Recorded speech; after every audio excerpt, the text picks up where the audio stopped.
চৈত্রের গরমে আবারও অস্বস্তি বাড়ছে দক্ষিণবঙ্গে। কলকাতা সহ একাধিক জেলায় আগামী কয়েকদিন তাপমাত্রা 32 থেকে 35 ডিগ্রির মধ্যে থাকতে পারে। এর সঙ্গে থাকবে বেশি আর্দ্রতা, ফলে ভ্যাপসা গরমে মানুষের কষ্ট বাড়বে।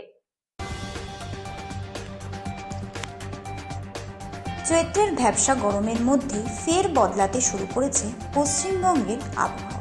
আবহাওয়া দপ্তরের পূর্বাভাস অনুযায়ী কলকাতা সহ দক্ষিণবঙ্গের একাধিক জেলায় আগামী কয়েকদিন তাপমাত্রা ধীরে ধীরে বাড়বে এবং অস্বস্তিকর গরম বজায় থাকবে। দিনের বেলায় সর্বোচ্চ তাপমাত্রা 32 থেকে 35 ডিগ্রি সেলসিয়াসের আশেপাশে ঘোরাঘুরি করতে পারে। সঙ্গে থাকবে উচ্চ আর্দ্রতা, ফলে গরমের অস্বস্তি আরও বাড়বে। ইন্ডিয়া মেট্রোলজিক্যাল ডিপার্টমেন্ট সূত্রে জানা গিয়েছে, আপাতত বড় কোনো আবহাওয়ার সিস্টেম সক্রিয় না থাকায় বৃষ্টির সম্ভাবনা খুবই কম।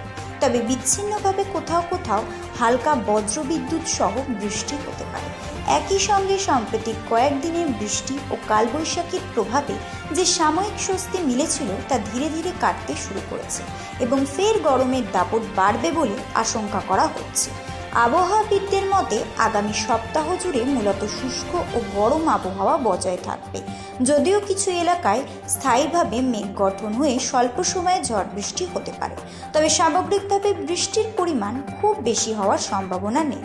ফলে গরম ও আর্দ্রতার জোড়া প্রভাবে সাধারণ মানুষের ভোগান্তি বাড়তে পারে বলে মনে করা হচ্ছে।